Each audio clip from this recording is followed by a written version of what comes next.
કેમ છો બાળકો? મજામાં ને? તત્વોનું આવર્તી વર્ગીકરણ એના આજના ત્રીજા ભાગમાં ગુજરાત વર્ચ્યુઅલ શાળા પરિવાર તરફથી આપ સર્વેનું સ્વાગત કરું છું.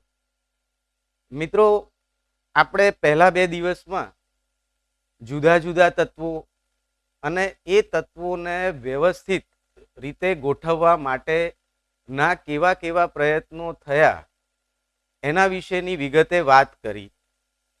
આપણે જોયું કે ડોબ્રેનરે ત્રિપુટીનો નિયમ આપ્યો, પણ એ ત્રિપુટીના નિયમની કેટલીક મર્યાદાઓ હતી.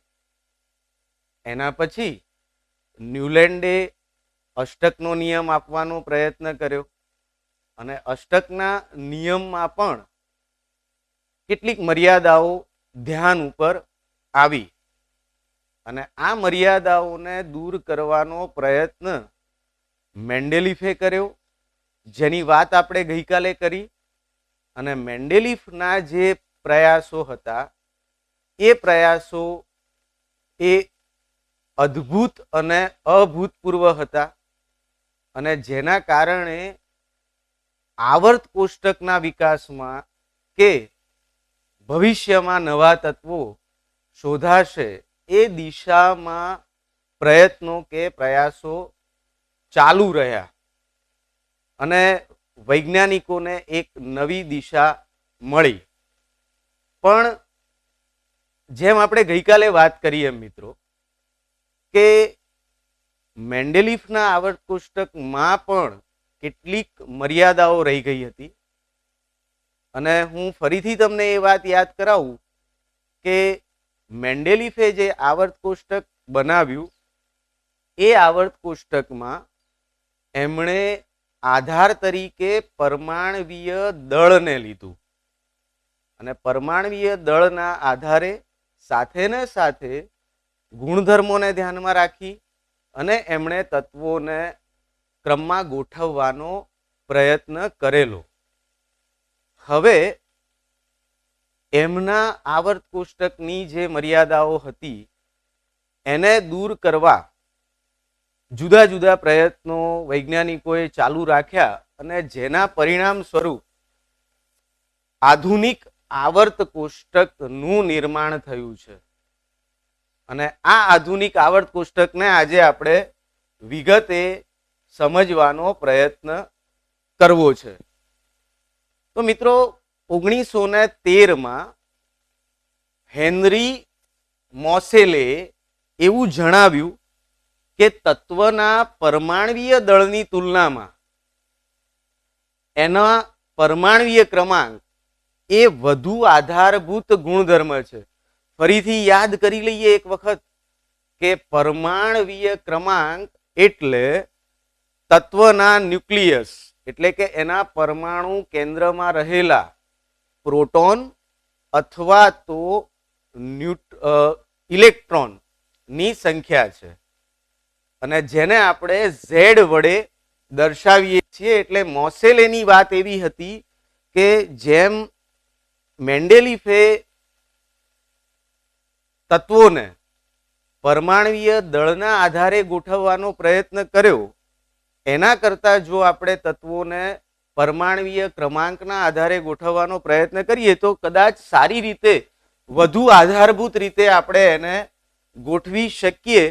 અને એ અનુસાર મેન્ડેલીફના આવર્ત કોષ્ટકમાં બદલાવ કરવામાં આવ્યો અને પરમાણવીય ક્રમાંકને ખાસ અહીંયા આગળ આ બેઝિક તફાવત છે બંને આવર્ત કોષ્ટકનો, મેન્ડેલીફના આવર્ત કોષ્ટકનો અને આધુનિક આવર્ત કોષ્ટકનો, કે ત્યાં પરમાણવીય દળને આધાર તરીકે લીધું હતું, અહીં આગળ પરમાણવીય ક્રમાંકને આધાર તરીકે સ્વીકારવામાં આવ્યો.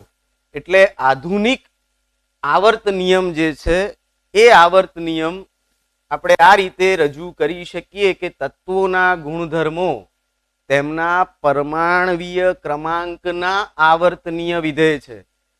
જ્યારે ફરીથી એક વખત તમને યાદ કરાવું કે પરમાણવીય ક્રમાંક એ આપણને પરમાણુના કેન્દ્રમાં રહેલા પ્રોટોન કે ઇલેક્ટ્રોનની સંખ્યા દર્શાવે છે અને એક તત્વથી બીજા તત્વ તરફ જતા તેમાં એક એક એકમનો વધારો થાય છે. પરમાણુ દળમાં આવું થતું નહોતું મિત્રો. તમે યાદ કરો, ગઈકાલે આપણે વાત કરી કે પરમાણુય દળમાં બે ક્રમિક તત્વો વચ્ચે એક સરખો વધારો થતો નહોતો. એટલે વચ્ચે કેટલા તત્વો શોધાવાના બાકી છે એનું આપણે અનુમાન કરી શકતા નહોતા. જ્યારે અહીં સ્પષ્ટ છે કે એક તત્વથી બીજા તત્વ તરફ જતા તેમાં એક એકમનો વધારો થાય છે અને જો આપણે તત્વોને પરમાણુય ક્રમાંકના ચડતા ક્રમમાં ગોઠવીએ તો એ આપણને આધુનિક આવર્ત કોષ્ટક તરફ દોરી જાય છે. તો આગળ વાત કરીએ મિત્રો.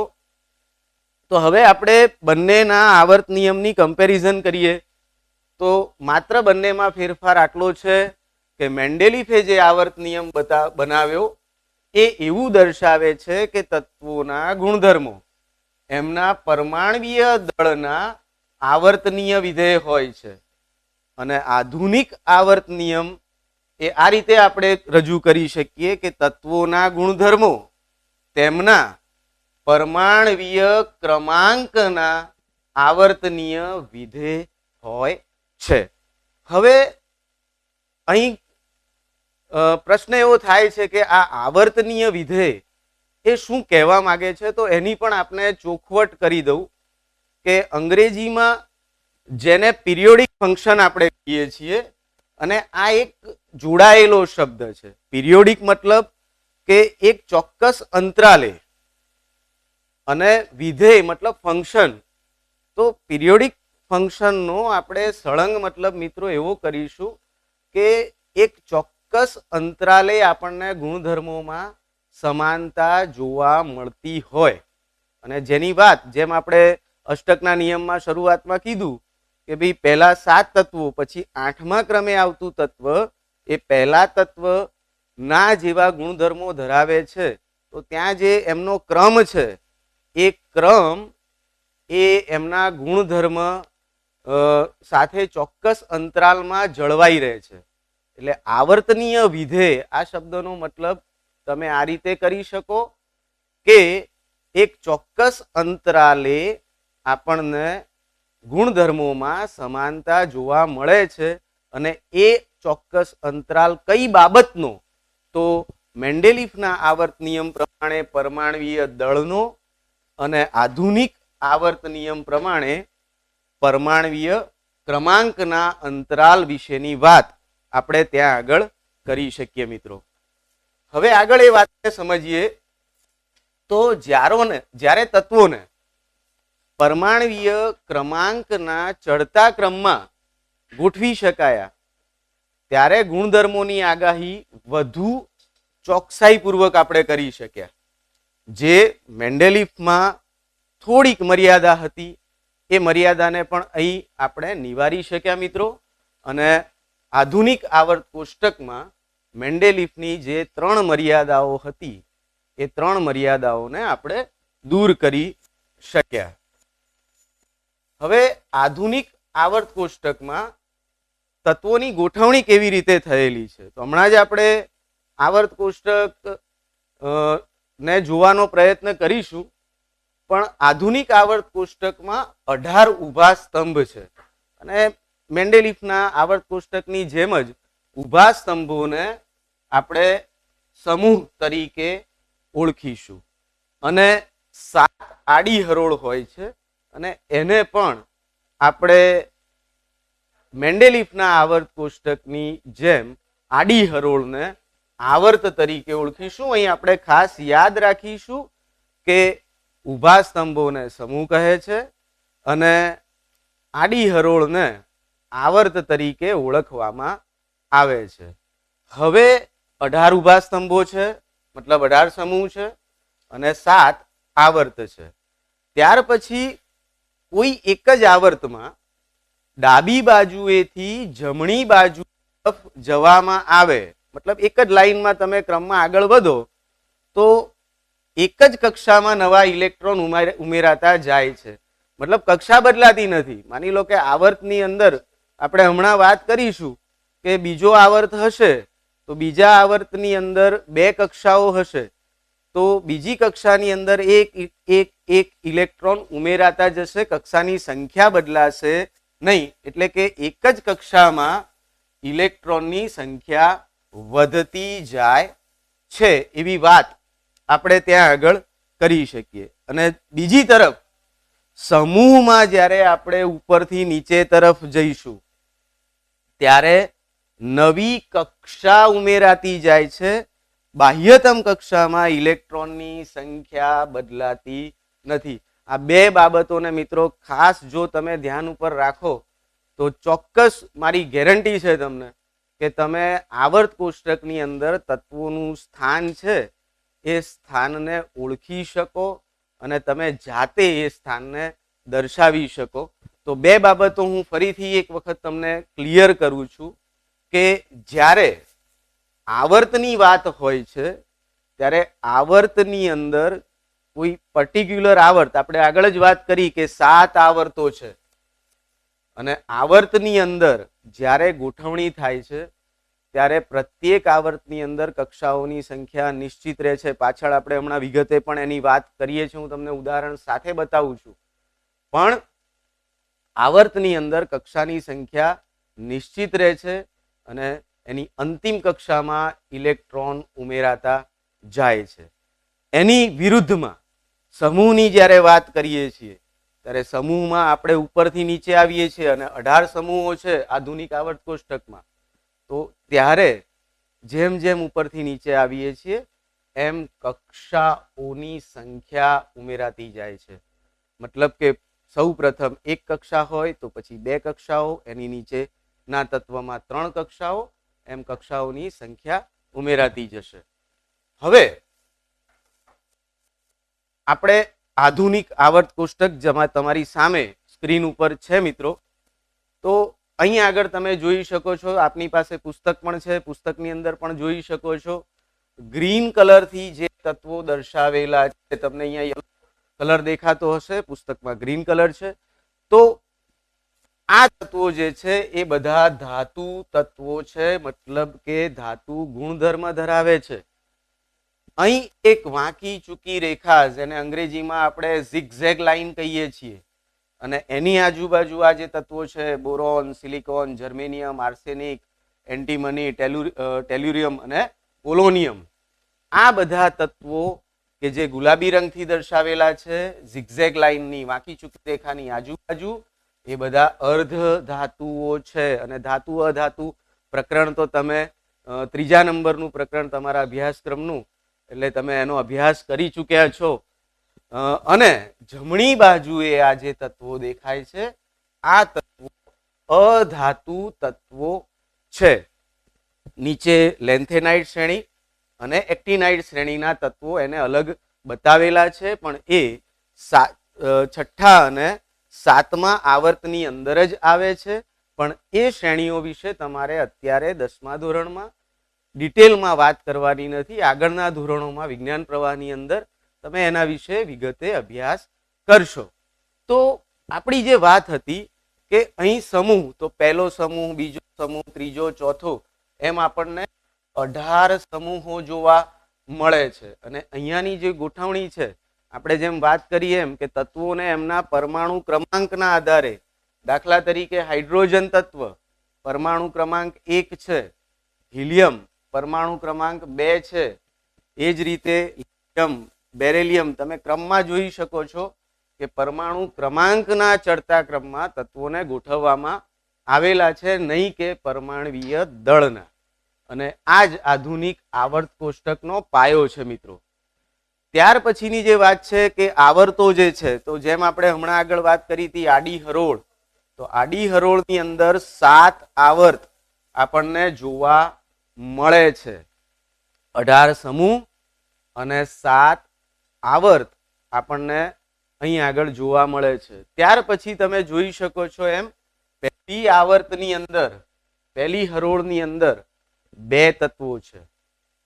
બીજી આવર્ત છે એની અંદર આપણને 8 તત્વો જોવા મળે છે અને એ શા માટે છે એની વાત હમણાં આપણે પાછી વિગતે કરીએ જ છીએ. એ જ રીતે અહીં આગળ તમને ચોથી આવર્તમાં 18 તત્વો જોવા મળશે.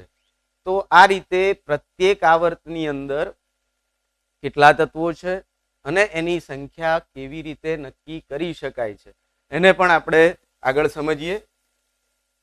તો અહીં આગળ દાખલા તરીકે હવે જે મેં તમને પહેલા વાત કરી તત્વોની ગોઠવણીની કે એની આવર્તની સંખ્યા, એની કક્ષાઓની સંખ્યાની કે સમૂહની અંદર, તો એ વાત પણ આપણે અહીં આગળ સમજીએ. તો સૌથી પહેલા અહીંયા તમારી સામે એક આવર્તના તત્વો દર્શાવેલા છે અને એ આવર્તના તત્વો તમે ઓળખી શકશો કે કયો આવર્ત હશે. લિથિયમ છે, બેરેલિયમ છે, બોરોન છે, કાર્બન છે, નાઇટ્રોજન છે, ઓક્સિજન છે, ફ્લોરિન છે અને નિયોન છે. હવે આ બધા તત્વો એ તમને ખ્યાલ છે કે બીજા આવર્ત, હમણાં જ આપણે આધુનિક આવર્ત કોષ્ટક જોયેલું છે અને એમાં બીજા આવર્તની અંદર આ બધા તત્વો આવેલા છે. તો એમની ઇલેક્ટ્રોન રચના જોઈએ તો આપણને ખ્યાલ આવશે કે આવર્તની અંદર તત્વોમાં જે પરમાણુના ન્યુક્લિયસના ઇલેક્ટ્રોન છે એ ઇલેક્ટ્રોન બીજો આવર્ત છે. હું ફરીથી યાદ કરાવું છું તમને. તો માત્ર 2 જ કક્ષાઓમાં એમના ઇલેક્ટ્રોન ભરાયેલા હશે જે મેં તમને હમણાં વાત કરી અને એ સમાન સંખ્યામાં સંયોજકતા ઇલેક્ટ્રોન ધરાવતા નથી. હા, સમૂહમાં એવું થશે એ પણ હું તમને ઉદાહરણ આપું છું હમણાં.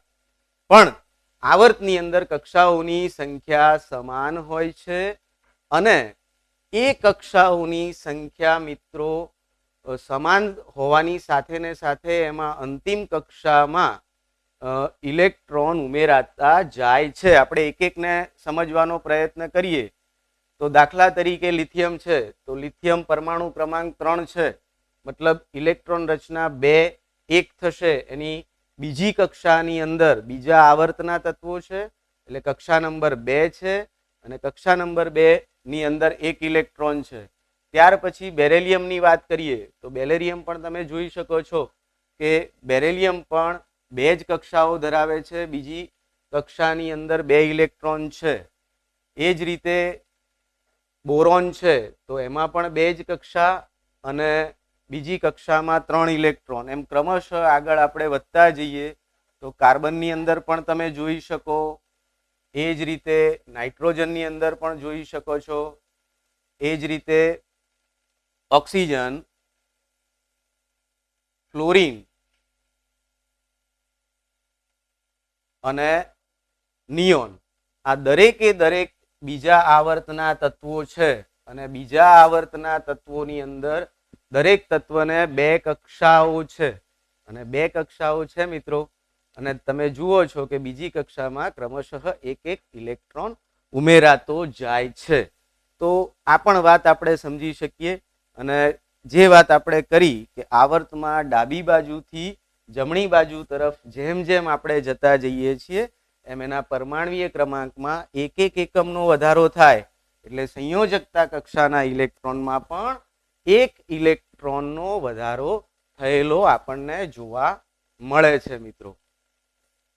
ત્યાર પછી આપણે આગળ વાત કરીએ કે એના કારણે સમાન સંખ્યામાં ભરાયેલી કક્ષાઓ, ખાસ આ 2 શબ્દો ઉપર હાઇલાઇટ કરું છું કે સમાન સંખ્યામાં કક્ષાઓ ધરાવે છે અને જુદા જુદા તત્વોના પરમાણુઓ એક જ આવર્તમાં મૂકવામાં આવેલા છે. એટલે આવર્તની ગોઠવણી આધુનિક આવર્ત કોષ્ટકમાં કેવી રીતે થાય છે એના વિશે તમને ખ્યાલ હવે તો 100% આવી ગયો હશે કે એક જ આવર્તની અંદર તત્વો એવા મૂકેલા છે કે જેમાં કક્ષાઓની સંખ્યા સમાન રહે છે અને છેલ્લી કક્ષામાં 1 ઇલેક્ટ્રોન ઉમેરાતો જાય છે. ચલો આગળ વાત કરીએ મિત્રો. તો અહીંયા આગળ એક ઉદાહરણ પણ તમારી સામે ફરીથી મૂકું છું કે આ 3જા નંબરનો આવર્ત છે અને 3જા નંબરના આવર્તમાં sodium, magnesium, aluminium, silicon, phosphorus, sulphur, chlorine અને આર્ગોન તત્વો એ 3જા આવર્તની અંદર આવેલા છે. અને હવે તો તમે ચોક્કસથી એ વાત સમજી શકશો કે મને કહી પણ શકશો કે એમના ત્રીજા આવર્તની અંદર આવેલા છે, એટલે એમના પરમાણુના ઇલેક્ટ્રોન કે એલ અને એમ ત્રણ કક્ષાઓની અંદર, કારણ કે આવર્ત નંબર 3 તો પછી એની અંદર કક્ષાઓની સંખ્યા પણ 3 હોય, અને જેમ જેમ તમે આગળ વધતા જશો એમ એની સંયોજકતા કક્ષા એટલે કે અંતિમ કક્ષા, બાહ્યતમ કક્ષા, એની અંદર એક એક ઇલેક્ટ્રોન ઉમેરાતો જશે. ઉદાહરણ આપી પણ દઉં કે સોડિયમ પરમાણુ ક્રમાંક 11 એટલે ઇલેક્ટ્રોન રચના 2 8 1, એટલે 2 8 અને 1, એટલે કે આપણને 3 કક્ષાઓની અંદર ઇલેક્ટ્રોન ભરાયેલા જોવા મળે છે. હવે વાત કરીએ આવર્તમાં તત્વોની ઇલેક્ટ્રોનીય રચના વિશેની. તો જે વાત પણ આપણે કરી છે, પણ હજી હું તમને એને વધારે ડિટેલમાં સમજાવું. તો જ્યારે કક્ષામાં ઇલેક્ટ્રોનની મહત્તમ સંખ્યા શોધવી હોય ત્યારે 2n નો વર્ગ, ખાસ યાદ રાખજો કે જ્યારે કક્ષાઓમાં ઇલેક્ટ્રોનની મહત્તમ સંખ્યા, કેટલી સંખ્યાના ઇલેક્ટ્રોન કયા નંબરની કક્ષામાં વધુમાં વધુ ભરાઈ શકે, એને જો તમારે જાણવું હોય તો 2n નો વર્ગ આ સૂત્રનો ઉપયોગ કરી શકો, જ્યાં n એ આપેલ કક્ષાનો ક્રમ છે. દાખલા તરીકે આપણે ઉદાહરણ તરીકે જોઈએ તો મિત્રો કે કક્ષા, જેને આપણે પહેલી કક્ષા કહીએ છીએ, જો હું સૂત્રમાં કિંમત મૂકું તો 2 ગુણ્યા પ્રથમ નંબરની કક્ષા એટલે 1 એનો વર્ગ, અને 1 નો વર્ગ 1 છે, ગુણ્યા 2 બરાબર 2. એનો મતલબ કે પ્રથમ આવર્તની અંદર 2 તત્વો સમાવી શકાય, કારણ કે પ્રથમ આવર્ત એટલે એક કક્ષા ધરાવતી આવર્ત છે, એની વાત હાલ જ આપણે કરી છે. એ જ રીતે એલ કક્ષા, જેને આપણે બીજા નંબરની કક્ષા તરીકે ઓળખીએ છીએ, અને બીજા નંબરની કક્ષામાં મિત્રો અહીંયા તમને દેખાય છે ખાસ કે 2 ગુણ્યા n નો વર્ગ એટલે 2 નો વર્ગ, એટલે પરિણામ મળે છે 8. એટલે બીજા આવર્તની અંદર 8 તત્વો છે, મતલબ કે કક્ષાની અંદર 8 ઇલેક્ટ્રોન સમાવી શકાય છે. એટલે તમે હમણાં જ મેં તમને કોષ્ટકમાં પણ યાદ કરો બતાવ્યું છે, તમે તમારા પુસ્તકની અંદર પણ મિત્રો જોઈ શકો છો. મને જવાબ આપો, કમેન્ટમાં લખો તમે કે તમે કેટલા તત્વો બીજા આવર્તની અંદર જોઈ રહ્યા છો. તો ચોક્કસ તમને ખ્યાલ આવી ગયો છે કે ત્યાં તમને 8 તત્વો, આ રીતે તમે સંખ્યાઓ ગણતા જાઓ. ત્રીજા, ચોથા, પાંચમા, છઠ્ઠા અને સાતમા આવર્તમાં ફરીથી યાદ કરીએ કે આધુનિક આવર્ત કોષ્ટકમાં 7 આવર્ત છે, અને જો તમે એ ક્રમ અહીંયા n તરીકે મૂકતા જાઓ તો 8, 18, 18, 32 અને 32 તત્વો હોય છે. એના કારણ વિશે મેં તમને કીધું કે અત્યારે આપણે ભણવાનું નથી, આપણે એટલું યાદ રાખીશું કે શા માટે એ આપણે નથી જોવાનું, પણ કેટલા તત્વો છે એ સમજવાનું છે. અને આવર્ત કોષ્ટકમાં તત્વનું સ્થાન જે છે આધુનિક આવર્ત કોષ્ટકમાં, એ એની રાસાયણિક પ્રતિક્રિયાત્મકતા, મતલબ કે એની રાસાયણિક સક્રિયતા દર્શાવે છે. તો એ વાત આપણે કરી. હવે એક કોષ્ટક તમારી સામે છે, એને પણ આપણે સમજી લઈએ. તો પહેલો આવર્ત, જેને પૂર્ણ થતી કક્ષા કે છે, પ્રથમ કક્ષા છે, અને એમાં હાઇડ્રોજન થી હિલિયમ, મતલબ હાઇડ્રોજન અને હિલિયમ કહું તો પણ ચાલી શકે. તો 2 તત્વો રહેલા છે, જે આપણે હાલ જ સૂત્રમાં જોયું. બીજો આવર્ત છે કક્ષા નંબર 2, પૂર્ણ થતી કક્ષાને એલ કક્ષા કહીએ, અને એની અંદર લિથિયમ થી નિયોન સુધીના 8 તત્વો એની અંદર સમાવેલા છે. એ જ રીતે આપણે વાત કરીએ ત્રીજા આવર્તની, જેમાં પૂર્ણ થતી કક્ષા ત્રીજી કક્ષા કે એલ અને એમ કક્ષા. તો એ એમ કક્ષાની અંદર સોડિયમ થી આર્ગોન સુધીના કુલ 8 તત્વો રહેલા છે. એ જ રીતે ચોથો આવર્ત તો 18 તત્વો છે. પાંચમો આવર્ત તો 18 તત્વો છે. છઠ્ઠો આવર્ત તો ત્યાં 32 તત્વો છે, અને છેલ્લા સાતમા આવર્તમાં પણ 32 તત્વો છે. એ રીતે કુલ 118 તત્વો એ આ આધુનિક આવર્ત કોષ્ટકમાં ગોઠવણ પામેલા છે મિત્રો. હવે જેમ આવર્તની વાત કરી એમ આપણે સમૂહની અંદર યાદ કરો ઊભા સ્તંભ અને કેટલા છે કમેન્ટમાં લખો, જવાબ આપો મને. કેટલા ઊભા સ્તંભ મિત્રો અહીંયા ધ્યાન આપીશું તો આપણને હમણાં જ વાત કરી છે આપણે કે કુલ 18 સ્તંભ આધુનિક આવર્ત કોષ્ટક ધરાવે છે. તો સમૂહમાં હવે ઇલેક્ટ્રોનની રચના કેવી રીતે હોય છે એને આપણે સમજીએ. તો એક જ સમૂહમાં રહેલા તત્વોની સંયોજકતા કક્ષાની ઇલેક્ટ્રોન રચના સમાન હોય છે. મતલબ છેલ્લી કક્ષા કયા નંબરની છે હું નથી કહેતો, પણ છેલ્લી કક્ષા જે તે તત્વની હશે એ કક્ષાની અંદર રહેલા ઇલેક્ટ્રોનની સંખ્યા સમાન હશે અને એમની બાહ્યતમ કક્ષકોમાં ઇલેક્ટ્રોનની સંખ્યા અને એ તમામે તમામ તત્વોના ગુણધર્મો પણ સમાન હોય છે. મિત્રો ઉદાહરણ આપણે જોઈએ તો માની લો કે અહીંયા આગળ આપણે પહેલા સમૂહને તમે જોઈ શકો છો. હાઇડ્રોજન છે, લિથિયમ છે, સોડિયમ છે, પોટેશિયમ છે, રૂબિડિયમ છે, સીઝિયમ છે અને ફ્રાન્સિયમ છે. ચિંતા ના કરતા, બધા તત્વોના નામ આપણે યાદ રાખવાના નથી, પણ માત્ર એમની વચ્ચે શું સામ્યતા છે એને સમજવા માટેનો પ્રયત્ન કરીએ. તો સમૂહ 1 આ તત્વોને આપણે એ પણ યાદ રાખીશું આલ્કલી ધાતુઓ તરીકે ઓળખીએ છીએ અને એમના તત્વોની સંયોજકતા કક્ષા જોઈએ તો એમાં ઇલેક્ટ્રોન રચના 1 છે, જેને આપણે અહીંયા પણ જોઈ શકીશું. આ કોષ્ટકની અંદર ધ્યાન આપીએ તો તરત તમને ખ્યાલ આવશે કે હાઇડ્રોજન છે, પરમાણુય ક્રમાંક 1 છે. તો સ્વાભાવિક રીતે એની ઇલેક્ટ્રોન રચના 1 થશે. એની અંતિમ કક્ષામાં 1 ઇલેક્ટ્રોન જોવા મળે છે. એ જ રીતે લિથિયમ છે જેનો પરમાણુય ક્રમાંક 3 છે, તો એની ઇલેક્ટ્રોન રચના 2 1 થશે. અહીંયા એ પણ જોઈ શકો છો કે એની બાહ્યતમ કક્ષામાં 1 ઇલેક્ટ્રોન છે. સોડિયમ 11 હમણાં જ આપણે વાત કરી છે. 11 એટલે ઇલેક્ટ્રોન રચના થશે 2 8 અને 1. એ જ રીતે પોટેશિયમ છે 19 પરમાણુ ક્રમાંક છે, તો 2 8 8 1. આ રીતે તમે તમામે તમામ પ્રથમ સમૂહના આ જે તત્વો છે એ તત્વોની ઇલેક્ટ્રોન રચનાનો અભ્યાસ કરો તો તમે જોઈ શકો છો મિત્રો કે દરેકમાં ભલે કક્ષાઓની સંખ્યા વધતી જાય છે, પણ બાહ્યતમ કક્ષા કે અંતિમ કક્ષામાં ઇલેક્ટ્રોનની સંખ્યા સમાન રહે છે. અને અહીંયા આગળ તમને એ વાત પણ દર્શાવું છું, આવર્તની વાત.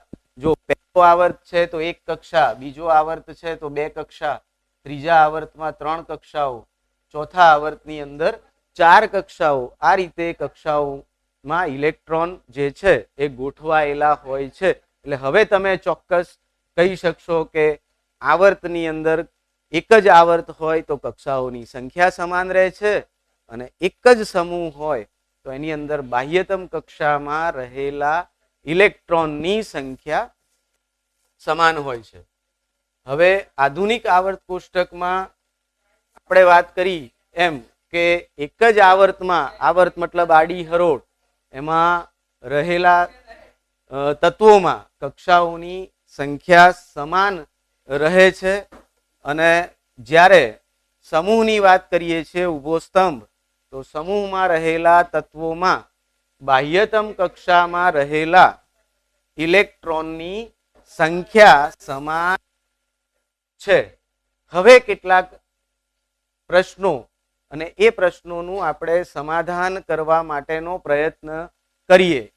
તો મેગ્નેશિયમ જેવી રાસાયણિક પ્રક્રિયાઓ દર્શાવતા 2 તત્વોના નામ આપો અને તમારી પસંદગી માટેનો આધાર એટલે કે કારણ જણાવવા માટેનો પ્રયત્ન કરો. તો મિત્રો જવાબ છે કેલ્શિયમ અને સ્ટ્રોન્શિયમ. તો આ કેવી રીતે આપણે જવાબ પસંદ કર્યો તો આપણે જોઈએ અહીંયા આગળ. તો જે સમૂહની અંદર મેગ્નેશિયમ છે એ સમૂહને આપણે અહીંયા આગળ ધ્યાન ઉપર લીધો. તો એ સમૂહની અંદર આપણને જે તત્વો જોવા મળે છે એમાંથી આપણે 2 તત્વો પસંદ કર્યા. હવે મેગ્નેશિયમ, તો મેગ્નેશિયમનો પરમાણુ ક્રમાંક 12, ઇલેક્ટ્રોન રચના 2 8 2 થાય. એ જ રીતે એના સમૂહના તત્વો કેલ્શિયમ ઇલેક્ટ્રોન રચના 288 થાય અને એ જ રીતે સ્ટ્રોન્સિયમ એની ઇલેક્ટ્રોન રચના 28818 થાય. તો અહીંયા જોઈ શકો છો કે મેગ્નેશિયમમાં છેલ્લી કક્ષામાં 2, એ જ રીતે કેલ્શિયમમાં છેલ્લી કક્ષામાં 2 અને એ જ રીતે સ્ટ્રોન્સિયમમાં પણ છેલ્લી કક્ષામાં 2 ઇલેક્ટ્રોન આપણને જોવા મળે છે. એટલે આપણા જવાબ માટેનું કારણ એ એક જ સમૂહમાં હોવાના કારણે તેમની સંયોજકતા કક્ષામાં રહેલા ઇલેક્ટ્રોનની સંખ્યા સમાન છે અને જેના કારણે એમની સંયોજકતા સમાન હોવાના કારણે એવો સમાન રાસાયણિક પ્રક્રિયાઓ દર્શાવે છે.